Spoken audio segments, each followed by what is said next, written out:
स्त्रीसन्तानगोपालस्तोत्रम् स्त्रीशं कमलपत्राक्षं देवकीनन्दनं हरिं सुतसम्प्राप्तये कृष्णं नमामि मधुसूदनं। नमाम्यहं वासुदेवं सुतसम्प्राप्तये हरिं यशोदाङ्कगतं बालं गोपालं नन्दनन्दनम्। अस्माकं पुत्रलाभाय गोविन्दं मुनिवन्दितं। नमाम्यहं वासुदेवं देवकीनन्दनं सदा। गोपालं डिम्भकं वन्दे कमलापतिमच्युतं।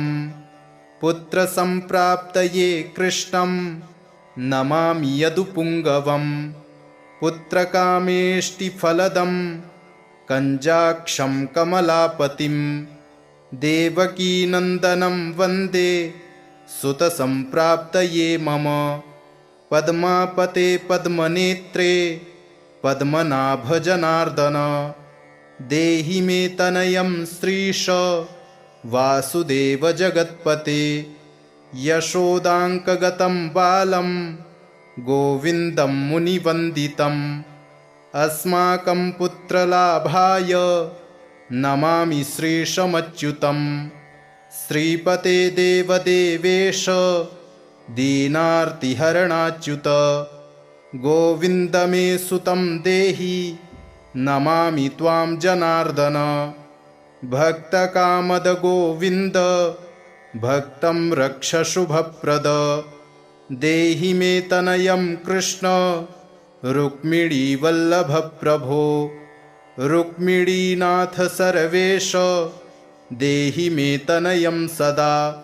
भक्तमन्दारपद्माक्ष त्वामहं शरणं गतः। देवकीसुत गोविन्द वासुदेव जगत्पते। देहि मे तनयं कृष्ण त्वामहं शरणं गतः। वासुदेव जगद्वन्द्य श्रीपते पुरुषोत्तम। देहि मे तनयं कृष्ण त्वामहं शरणं गतः। कञ्जाक्षकमलानाथ परकारुणिकोत्तम। देहि मे तनयं कृष्ण त्वामहं शरणं गतः। लक्ष्मीपते पद्मनाभ मुकुन्द मुनिवन्दित। देहि मे तनयं कृष्ण त्वामहं शरणं गतः। कार्यकारणरूपाय वासुदेवाय ते सदा। नमामि पुत्रलाभार्थं सुखदाय बुधाय ते। राजीवनेत्र श्रीराम रावणारे हरे कवे। तुभ्यं नमामि देवेश तनयं देहि मे हरे। अस्माकं पुत्रलाभाय भजामि त्वां जगत्पते। देहि मे तनयं कृष्ण वासुदेव रमापते। श्रीमानिनीमानचोर गोपीवस्त्रापहारक। देहि मे तनयं कृष्ण वासुदेव जगत्पते।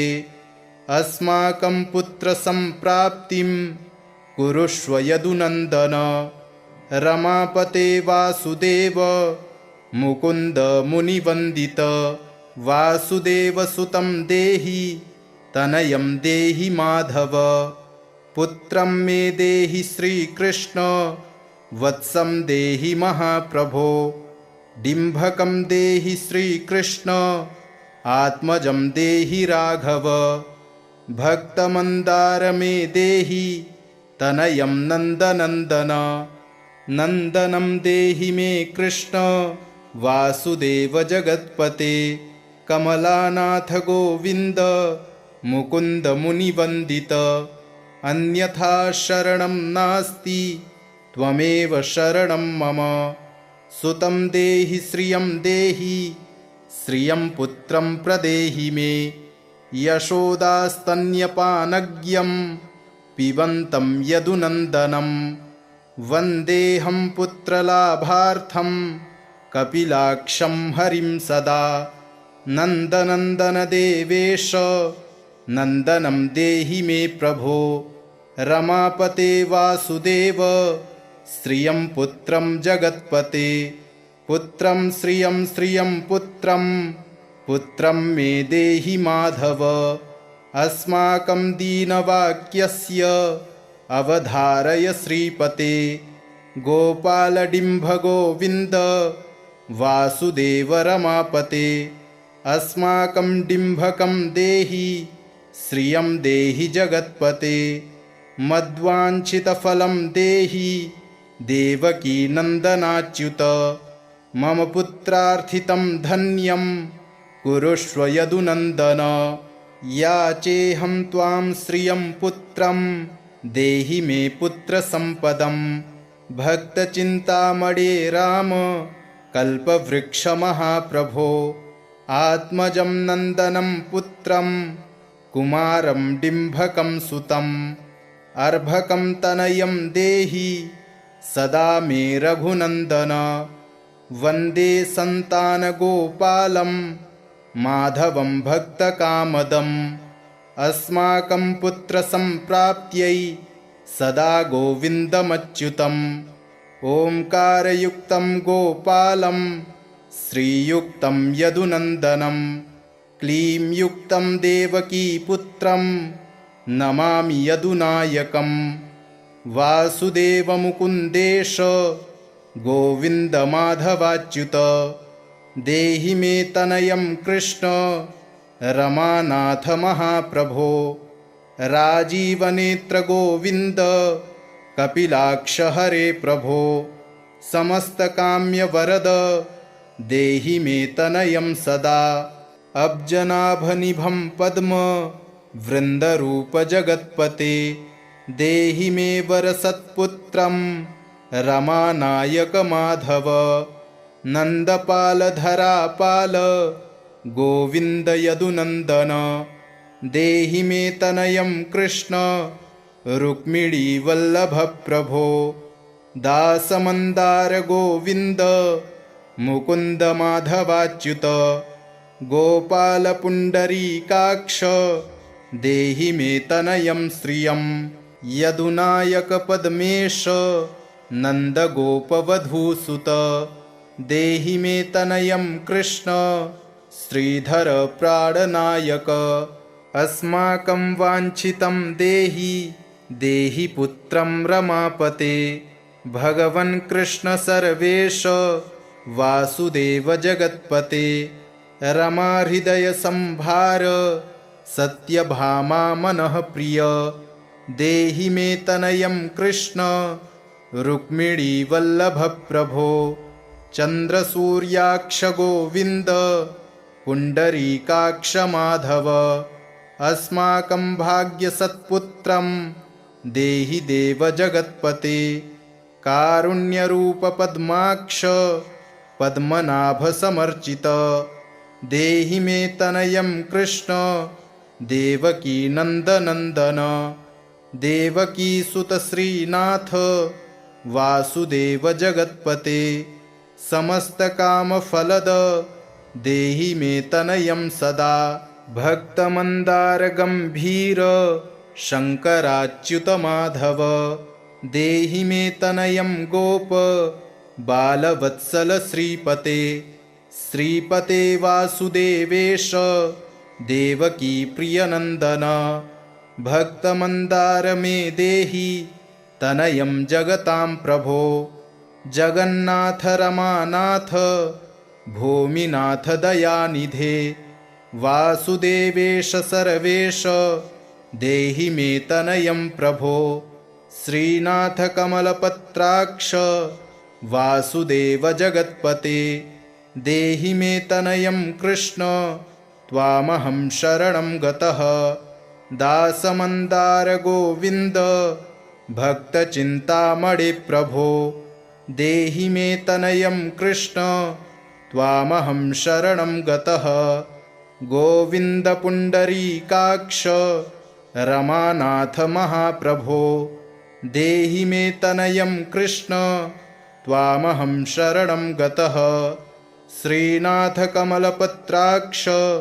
गोविन्द मधुसूदन मत्पुत्रफलसिद्ध्यर्थं भजामि त्वां जनार्दन।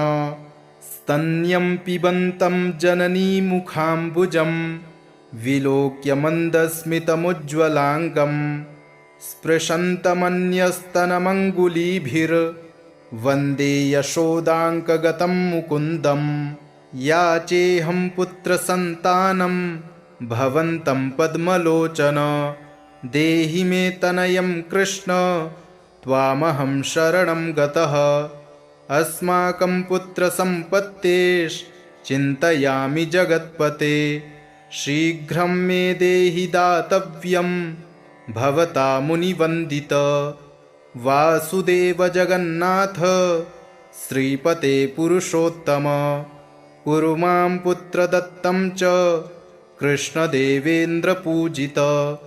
कुरु मां पुत्रदत्तं च यशोदाप्रियनन्दन मह्यं च पुत्रसन्तानं दातव्यं भवता हरे।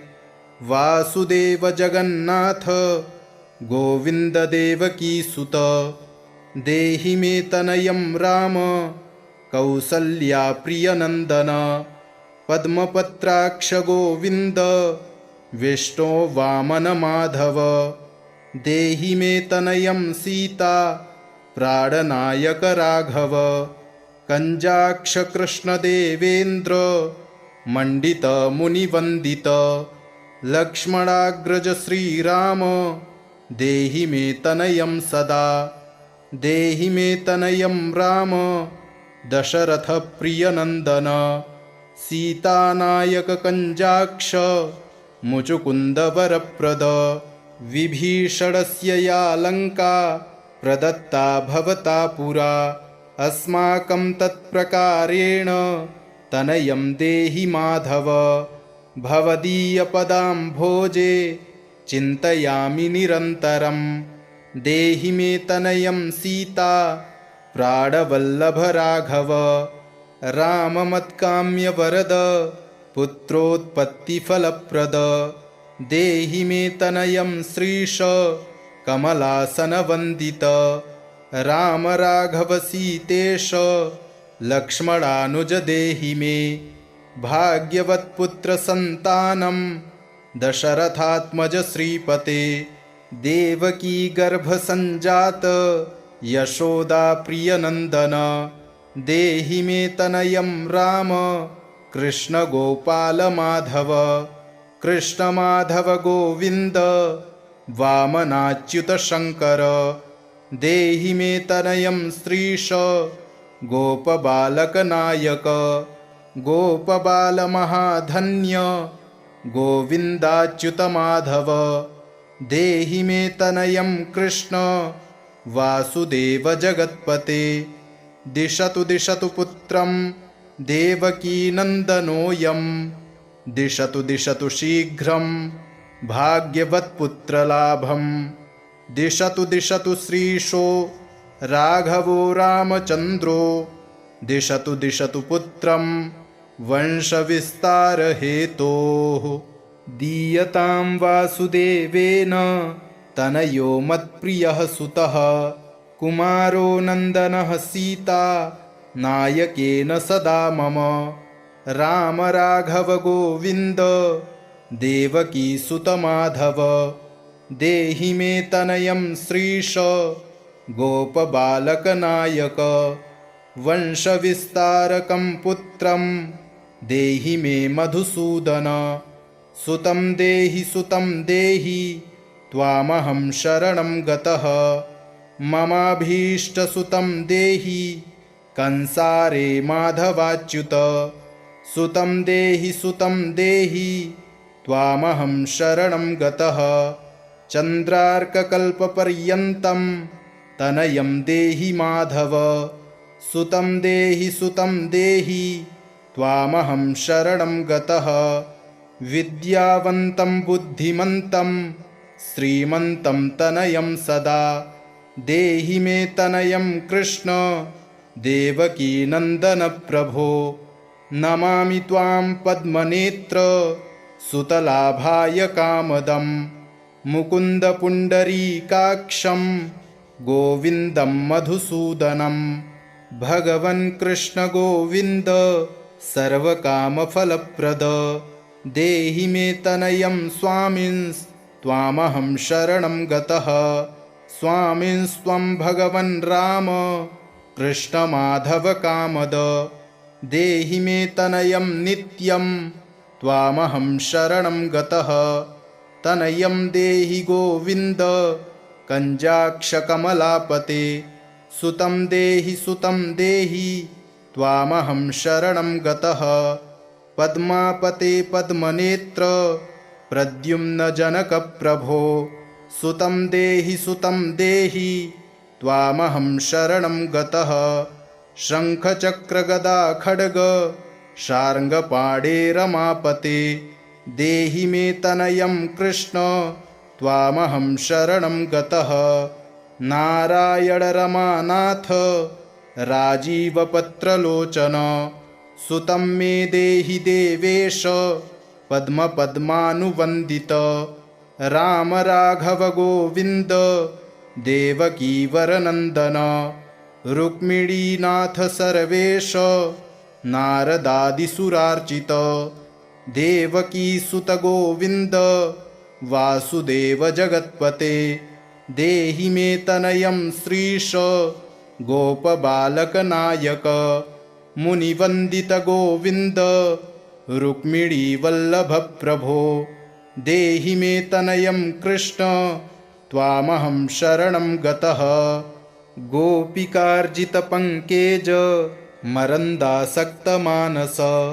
देहि मे तनयं कृष्ण त्वामहं शरणं गतः रमाहृदयपङ्केज लोलमाधवकामद ममाभीष्टसुतं देहि त्वामहं शरणं गतः वासुदेव रमानाथ दासानां मङ्गलप्रद देहि मे तनयं कृष्ण त्वामहं शरणं गतः कल्याणप्रद गोविन्द मुरारे मुनिवन्दित देहि मे तनयं कृष्ण त्वामहं शरणं गतः पुत्रप्रद मुकुन्देश रुक्मिणीवल्लभप्रभो देहि मे तनयं कृष्ण त्वामहं शरणं गतः पुण्डरीकाक्ष गोविन्द वासुदेव जगत्पते देहि मे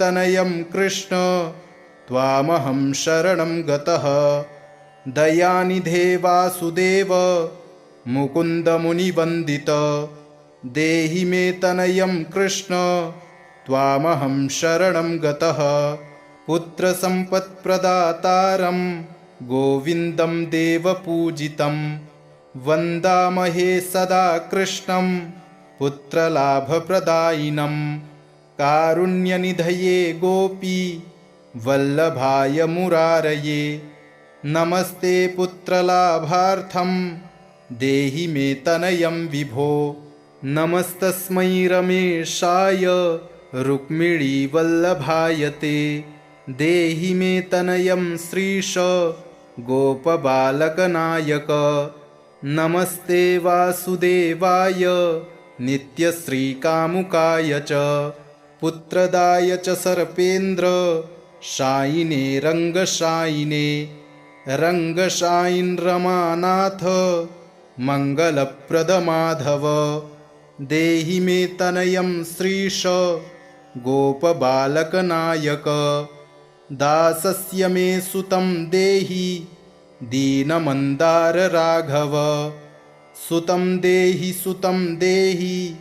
पुत्रं देहि रमापते यशोदातनयाभीष्ट पुत्रदानरतः सदा देहि मे तनयं कृष्ण त्वामहं शरणं गतः मदिष्टदेव गोविन्द वासुदेव जनार्दन देहि मे तनयं कृष्ण त्वामहं शरणं गतः नीतिमान् धनवान् पुत्रो विद्यावांश्च प्रजायते भगवंस्त्वत्कृपायाश्च वासुदेवेन्द्रपूजित। यः पठेत् पुत्रशतकं सोऽपि सत्पुत्रवान् भवेत्। श्रीवासुदेवकथितं स्तोत्ररत्नं सुखाय च। जपकाले पठेन्नित्यं पुत्रलाभं धनं श्रियम्। ऐश्वर्यं राजसम्मानं सद्यो याति न संशयः। श्रीशं कमलपत्राक्षं देवकीनन्दनं हरिं सुतसम्प्राप्तये कृष्णं नमामि मधुसूदनं। नमाम्यहं वासुदेवं सुतसम्प्राप्तये हरिं। यशोदाङ्कगतं बालं गोपालं नन्दनन्दनम्। अस्माकं पुत्रलाभाय गोविन्दं मुनिवन्दितं। नमाम्यहं वासुदेवं देवकीनन्दनं सदा। गोपालं डिम्भकं वन्दे कमलापतिमच्युतं। पुत्रसम्प्राप्तये कृष्णं नमामि यदुपुङ्गवम्। पुत्रकामेष्टिफलदं कञ्जाक्षं कमलापतिं। देवकीनन्दनं वन्दे सुतसम्प्राप्तये मम। पद्मापते पद्मनेत्रे पद्मनाभ जनार्दन। देहि मे तनयं श्रीश वासुदेव जगत्पते। यशोदाङ्कगतं बालं गोविन्दं मुनिवन्दितम्। अस्माकं पुत्रलाभाय नमामि श्रीशमच्युतं। श्रीपते देवदेवेश दीनार्तिहरणाच्युत। गोविन्द मे सुतं देहि नमामि त्वां जनार्दन। भक्तकामद गोविन्द भक्तं रक्ष शुभप्रद। देहि मे तनयं कृष्ण रुक्मिणीवल्लभ प्रभो। रुक्मिणीनाथ सर्वेश देहि मे तनयं सदा। भक्तमन्दारपद्माक्ष त्वामहं शरणं गतः। देवकीसुत गोविन्द वासुदेव जगत्पते। देहि मे तनयं कृष्ण त्वामहं शरणं गतः। वासुदेव जगद्वन्द्य श्रीपते पुरुषोत्तम। देहि मे तनयं कृष्ण त्वामहं शरणं गतः। कञ्जाक्षकमलानाथ परकारुणिकोत्तम। देहि मे तनयं कृष्ण त्वामहं शरणं गतः। लक्ष्मीपते पद्मनाभ मुकुन्द मुनिवन्दित। देहि मे तनयं कृष्ण त्वामहं शरणं गतः।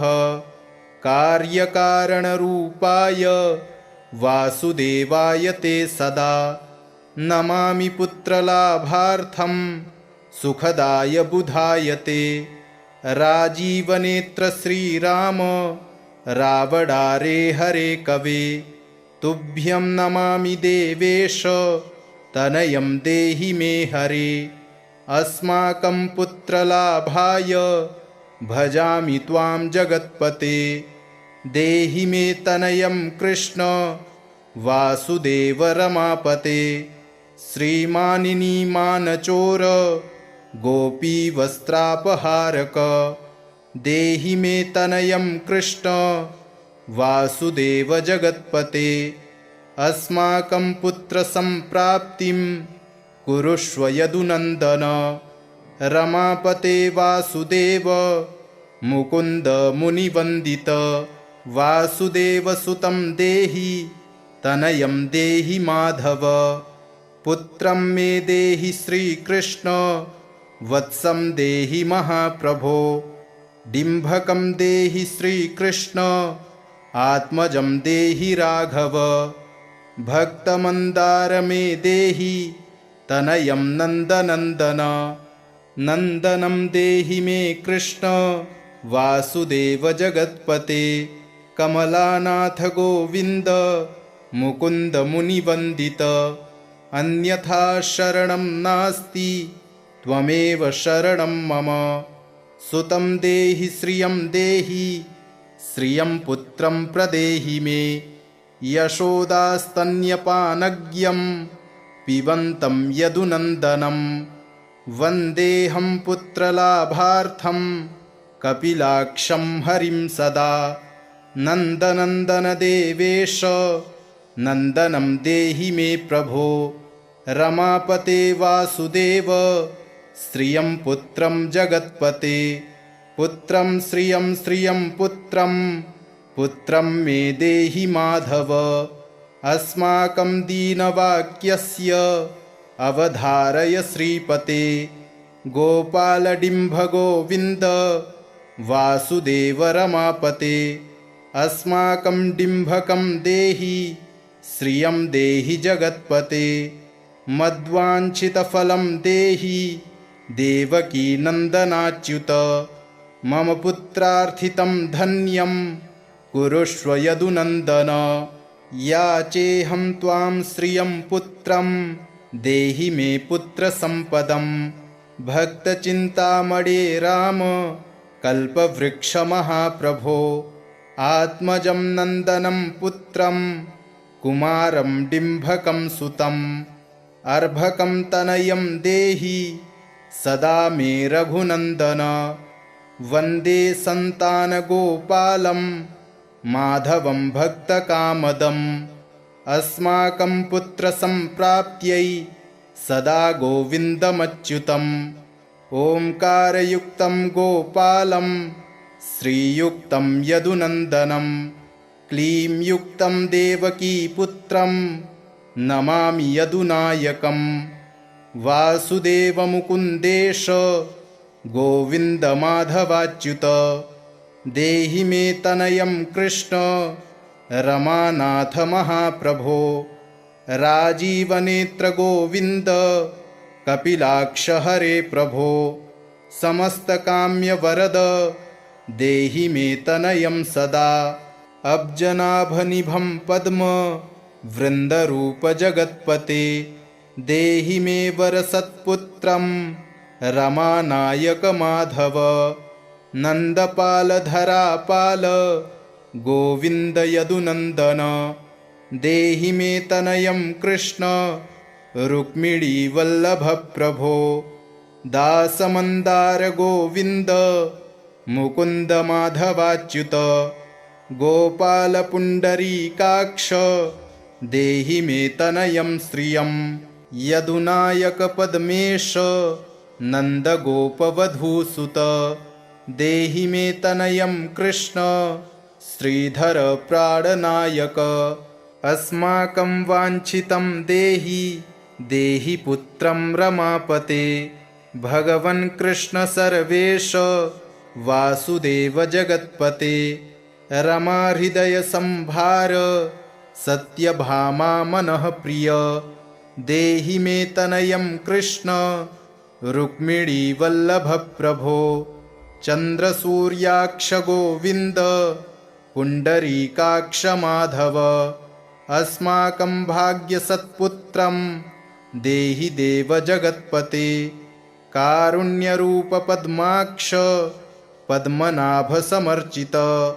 देहि मे तनयं कृष्ण देवकी नन्दनन्दन। देवकी सुत श्रीनाथ वासुदेव जगत्पते। समस्तकामफलद देहि मे तनयं सदा। भक्तमन्दार गम्भीर शङ्कराच्युत माधव। देहि मे तनयं गोप बालवत्सल श्रीपते। श्रीपते वासुदेवेश देवकी प्रियनन्दन।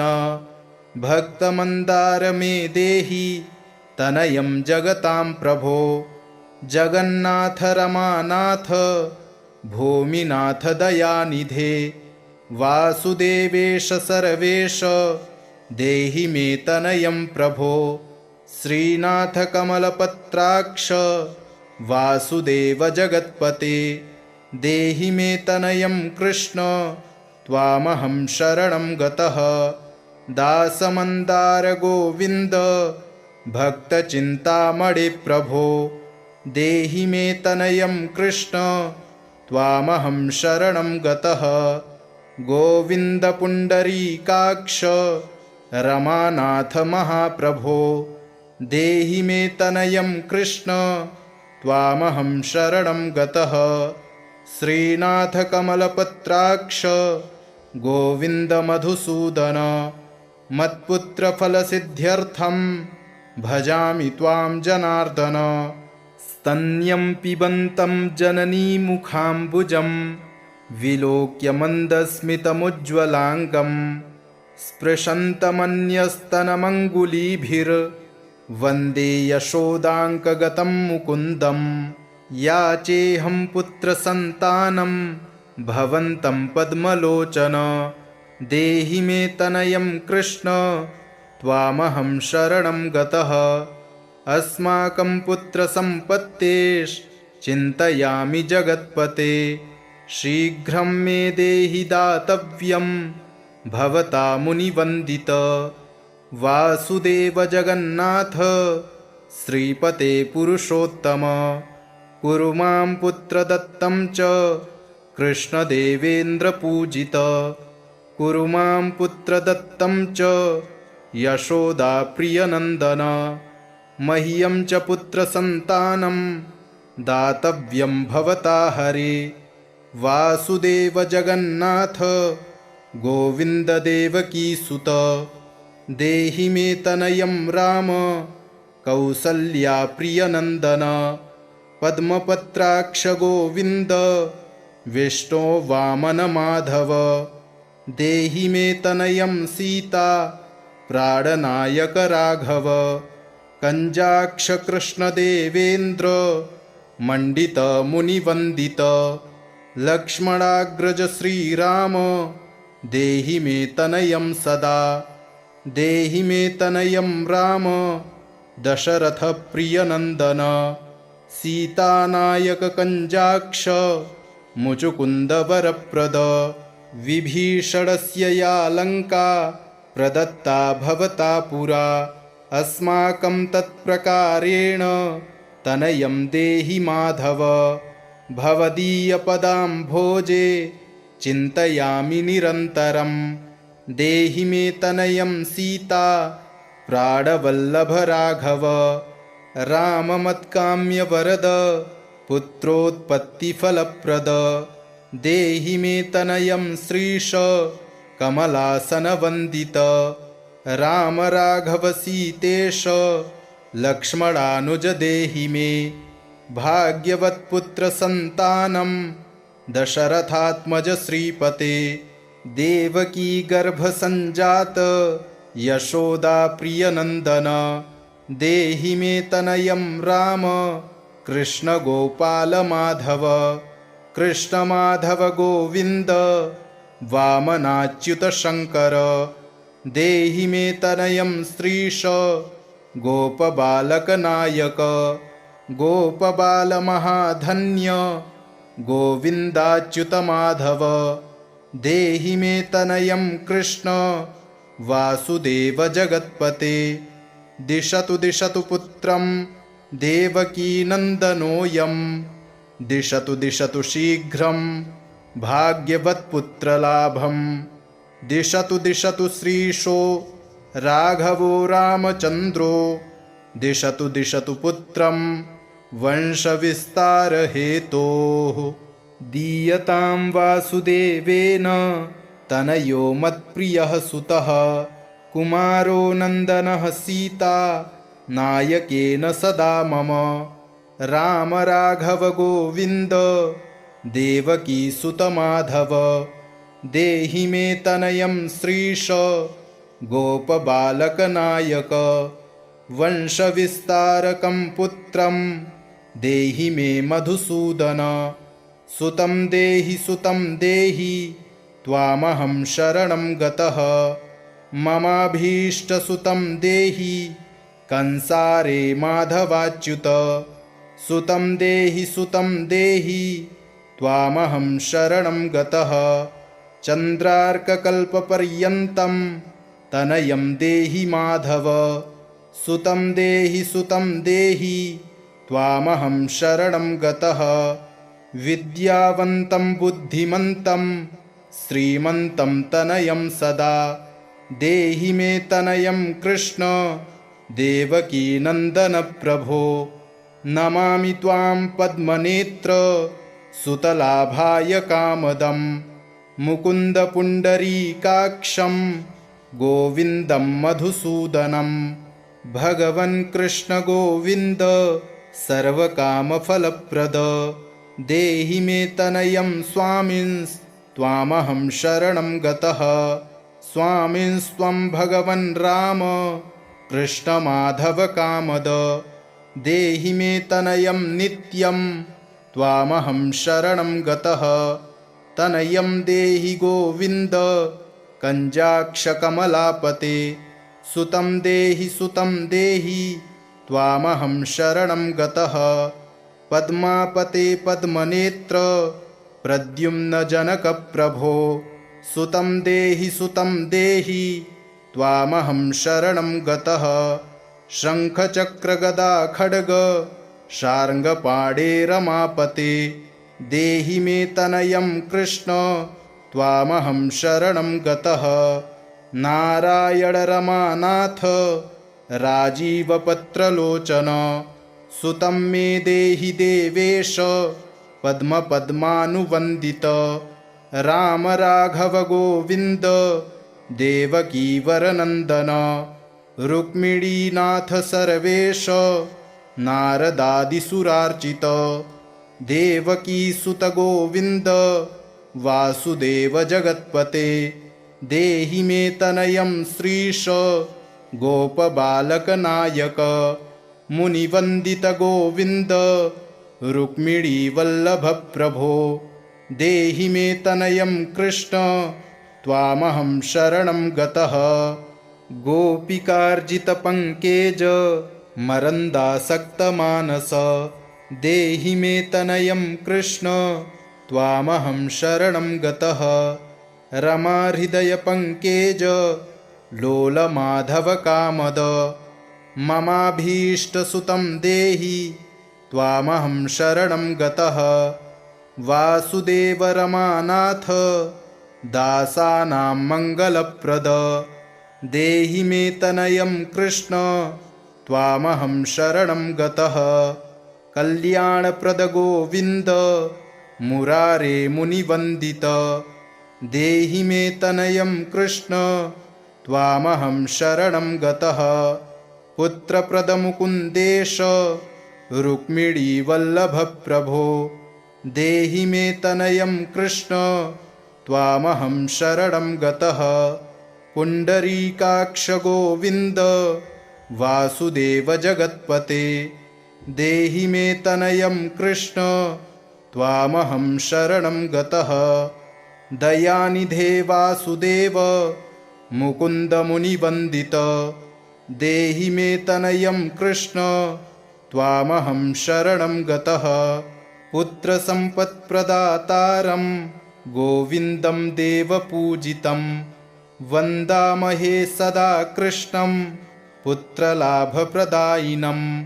कारुण्यनिधये गोपी वल्लभाय मुरारये। नमस्ते पुत्रलाभार्थं देहि मे तनयं विभो। नमस्तस्मै रमेशाय रुक्मिणीवल्लभाय ते।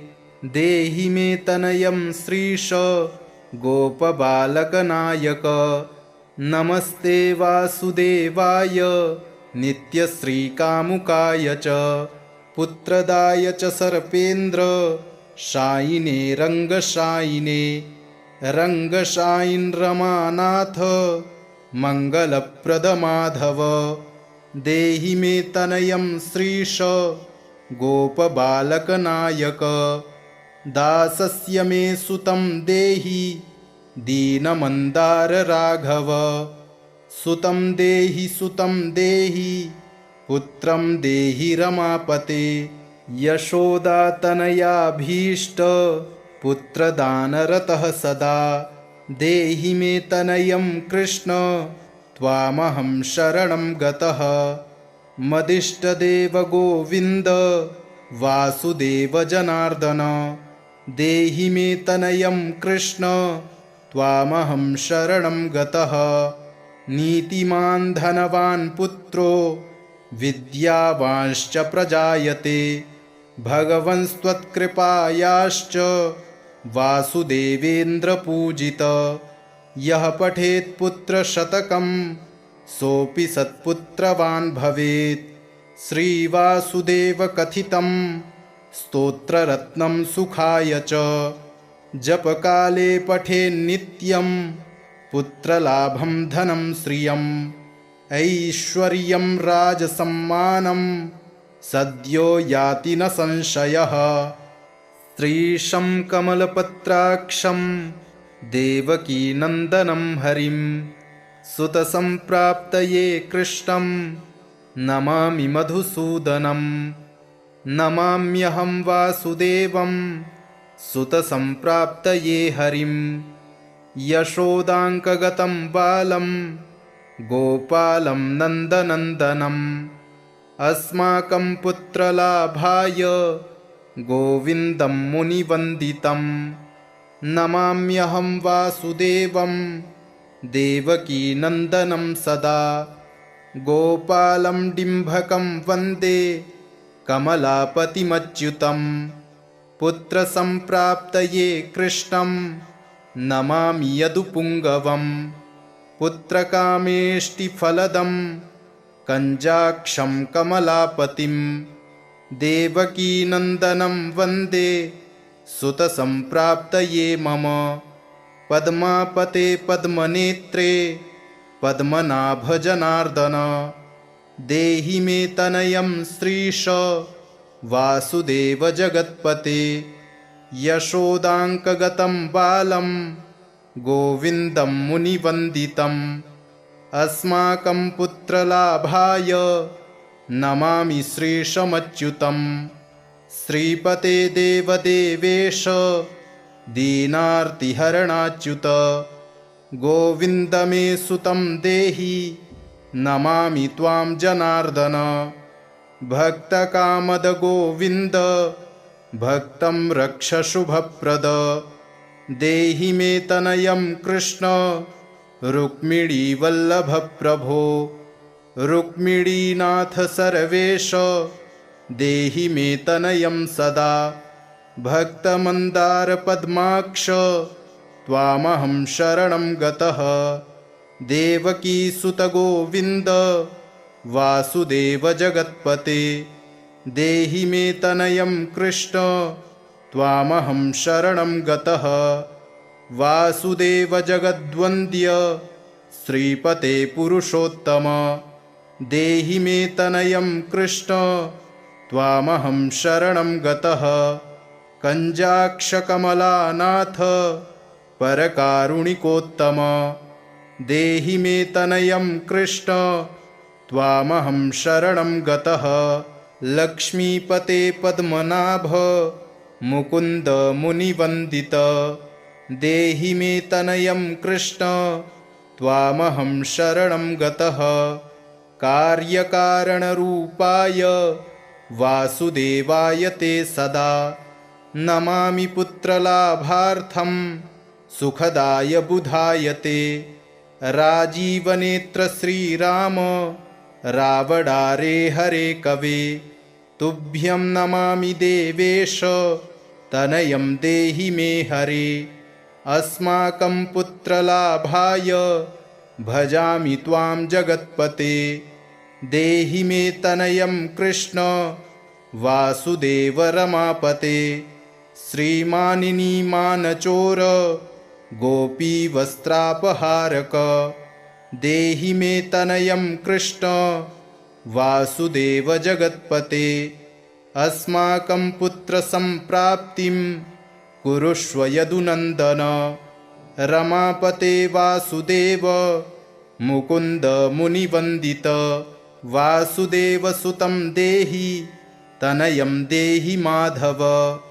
पुत्रं मे देहि श्रीकृष्ण वत्सं देहि महाप्रभो, डिम्भकं देहि श्रीकृष्ण आत्मजं देहि राघव भक्तमन्दार मे देहि तनयं नन्दनन्दन नन्दनं देहि मे कृष्ण वासुदेव जगत्पते कमलानाथ गोविन्द मुकुन्द मुनिवन्दित अन्यथा शरणं नास्ति त्वमेव शरणं मम सुतं देहि श्रियं पुत्रं प्रदेहि मे यशोदास्तन्यपानज्ञं पिबन्तं यदुनन्दनं वन्देऽहं पुत्रलाभार्थं कपिलाक्षं हरिं सदा नन्दनन्दन देवेश नन्दनं देहि मे प्रभो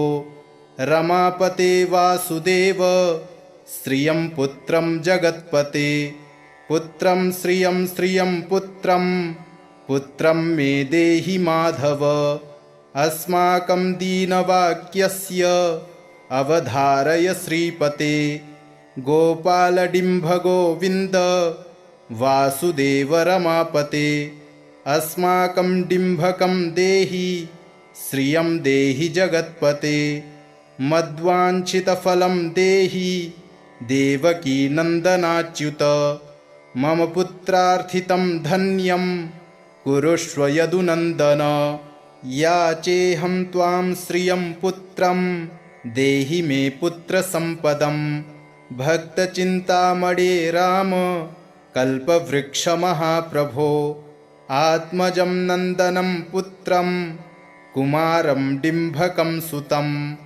अर्भकं तनयं देहि सदा मे रघुनन्दन वन्दे सन्तानगोपालं माधवं भक्तकामदम् अस्माकं पुत्रसम्प्राप्त्यै सदा गोविन्दमच्युतम् ओङ्कारयुक्तं गोपालं श्रीयुक्तं यदुनन्दनं क्लीं युक्तं देवकीपुत्रं नमामि यदुनायकं वासुदेवमुकुन्देश गोविन्दमाधवाच्युत देहि मे तनयं कृष्ण रमानाथ महाप्रभो राजीवनेत्र गोविन्द कपिलाक्ष हरे प्रभो समस्तकाम्यवरद देहि मे तनयं सदा अब्जनाभनिभं पद्म वृन्दरूप जगत्पते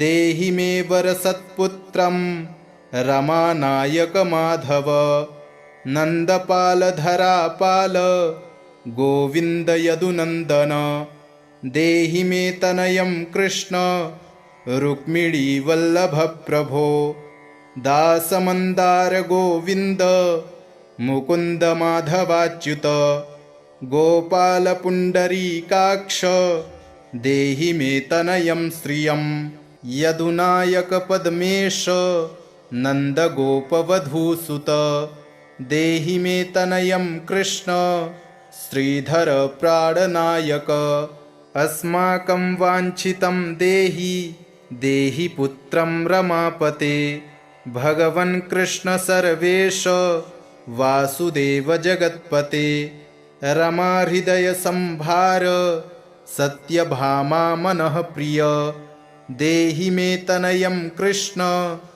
रुक्मिणीवल्लभ प्रभो चन्द्रसूर्याक्ष गोविन्द पुण्डरीकाक्ष माधव अस्माकं भाग्यसत्पुत्रं देहि देव जगत्पते कारुण्यरूप पद्माक्ष पद्मनाभ समर्चित देहि मे तनयं कृष्ण देवकी नन्दनन्दन देवकी सुत श्रीनाथ वासुदेव जगत्पते समस्तकामफलद देहि मे तनयं सदा भक्तमन्दार गम्भीर शङ्कराच्युत माधव देहि मे तनयं गोप बालवत्सल श्रीपते श्रीपते वासुदेवेश देवकी प्रियनन्दन भक्तमन्दार मे देहि तनयं जगतां प्रभो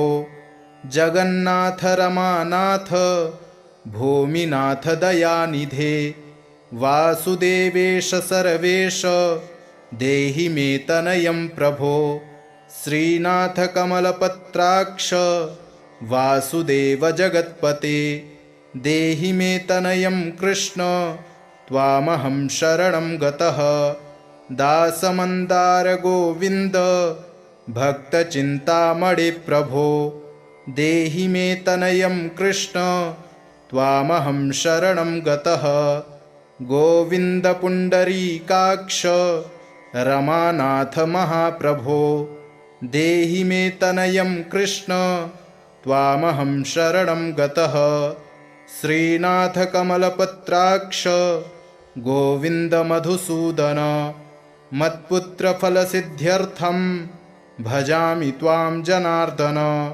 स्तन्यं पिबन्तं जननीमुखाम्बुजं विलोक्य मन्दस्मितमुज्ज्वलाङ्गं स्पृशन्तमन्यस्तनमङ्गुलीभिर्वन्दे यशोदाङ्कगतं मुकुन्दं याचेऽहं पुत्रसन्तानं भवन्तं पद्मलोचन देहि मे तनयं कृष्ण त्वामहं शरणं गतः अस्माकं पुत्रसम्पत्तेश्चिन्तयामि जगत्पते शीघ्रं मे देहि दातव्यं भवता मुनिवन्दित वासुदेव जगन्नाथ श्रीपते पुरुषोत्तम कुरु मां पुत्रदत्तं च कृष्णदेवेन्द्रपूजित कुरु मां पुत्रदत्तं च यशोदाप्रियनन्दन मह्यं च पुत्रसन्तानं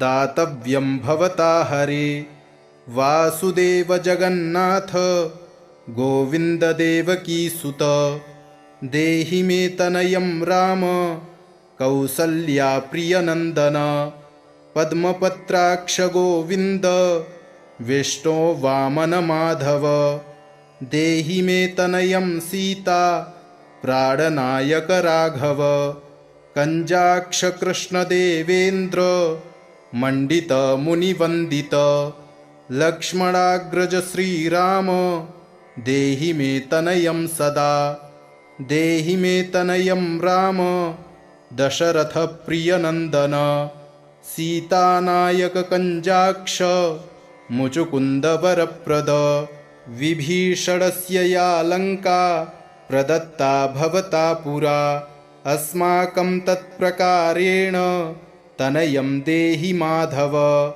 भवदीयपदाम्भोजे चिन्तयामि निरन्तरं देहि मे तनयं सीता प्राणवल्लभ राघव राममत्काम्यवरद पुत्रोत्पत्तिफलप्रद देहि मे तनयं श्रीश कमलासनवन्दित राम राघव सीतेश लक्ष्मणानुज देहि मे भाग्यवत्पुत्रसन्तानं दशरथात्मज श्रीपते देवकी गर्भसञ्जात यशोदा प्रियनन्दन देहि मे तनयं राम कृष्ण गोपाल माधव कृष्ण माधव गोविन्द वामनाच्युत शङ्कर देहि मे तनयं श्रीश गोपबालकनायक गोपबालमहाधन्य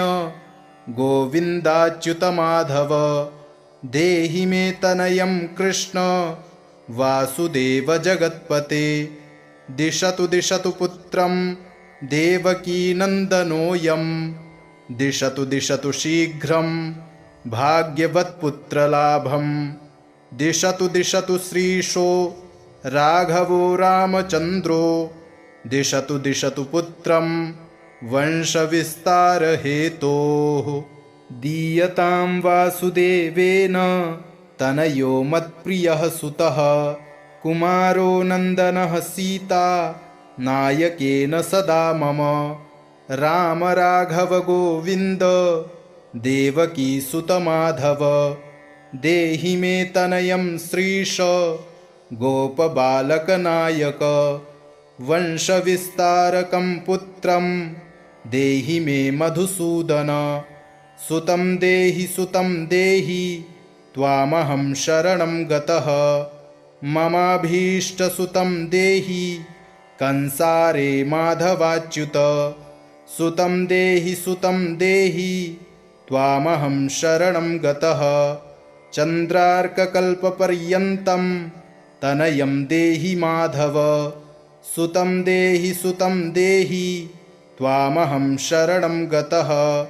विद्यावन्तं बुद्धिमन्तं श्रीमन्तं तनयं सदा देहि मे तनयं कृष्ण देवकीनन्दन प्रभो। नमामि त्वां पद्मनेत्र सुतलाभाय कामदं मुकुन्द पुण्डरीकाक्षं गोविन्दं मधुसूदनं। भगवन् कृष्ण गोविन्द सर्वकामफलप्रद देहि मे तनयं स्वामिंस्त्वामहं शरणं गतः। स्वामिंस्त्वं भगवन् राम कृष्णमाधव कामद देहि मे तनयं नित्यं त्वामहं शरणं गतः। तनयं देहि गोविन्द कञ्जाक्षकमलापते। सुतं देहि त्वामहं शरणं गतः। पद्मापते पद्मनेत्र प्रद्युम्न जनक प्रभो। सुतं देहि त्वामहं शरणं गतः। शङ्खचक्रगदा खड्ग शार्ङ्गपाणे रमापते देहि मे तनयं कृष्ण त्वामहं शरणं गतः। नारायण रमानाथ राजीवपत्रलोचन। सुतं मे देहि देवेश पद्मपद्मानुवन्दित।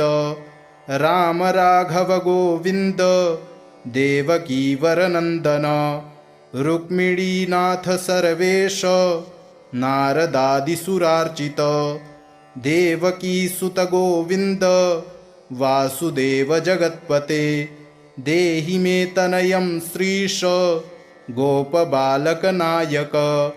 मुनिवन्दित गोविन्द रुक्मिणीवल्लभ प्रभो देहि मे तनयं कृष्ण त्वामहं शरणं गतः। गोपिकार्जितपङ्केज मरन्दासक्तमानस देहि मे तनयं कृष्ण त्वामहं शरणं गतः। रमाहृदयपङ्केज लोलमाधवकामद ममाभीष्टसुतं देहि त्वामहं शरणं गतः। वासुदेव रमानाथ दासानां मङ्गलप्रद देहि मे तनयं कृष्ण त्वामहं शरणं गतः। कल्याणप्रद गोविन्द मुरारे मुनिवन्दित देहि मे तनयं कृष्ण त्वामहं शरणं गतः। पुत्रप्रद मुकुन्देश रुक्मिणीवल्लभ प्रभो देहि मे तनयं कृष्ण त्वामहं शरणं गतः। पुण्डरीकाक्ष गोविन्द वासुदेव जगत्पते देहि मे तनयं कृष्ण त्वामहं शरणं गतः। दयानिधे वासुदेव मुकुन्द मुनिवन्दित देहि मे तनयं कृष्ण त्वामहं शरणं गतः। पुत्रसम्पत्प्रदातारं गोविन्दं देवपूजितं वन्दामहे सदा कृष्णं पुत्रलाभप्रदायिनं। कारुण्यनिधये गोपी वल्लभाय मुरारये नमस्ते पुत्रलाभार्थं देहि मे तनयं विभो।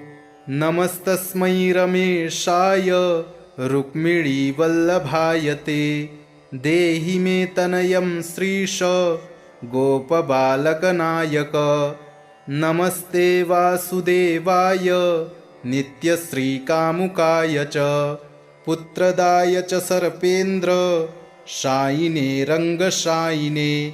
रङ्गशायिन् रमानाथ मङ्गलप्रद माधव देहि मे तनयं श्रीश गोपबालकनायक दासस्य मे सुतं देहि दीनमन्दार राघव सुतं देहि पुत्रं देहि रमापते यशोदातनयाभीष्ट पुत्रदानरतः सदा देहि मे तनयं कृष्ण त्वामहं शरणं गतः मदिष्टदेव गोविन्द वासुदेव जनार्दन देहि मे तनयं कृष्ण त्वामहं शरणं गतः नीतिमान् धनवान् पुत्रो विद्यावांश्च प्रजायते भगवंस्त्वत्कृपायाश्च वासुदेवेन्द्रपूजित यः पठेत् पुत्रशतकं सोऽपि सत्पुत्रवान् भवेत् श्रीवासुदेव कथितं स्तोत्ररत्नं सुखाय च जपकाले पठेन्नित्यं पुत्रलाभं धनं श्रियम् ऐश्वर्यं राजसम्मानं सद्यो याति न संशयः इति श्रीसन्तानगोपालस्तोत्रं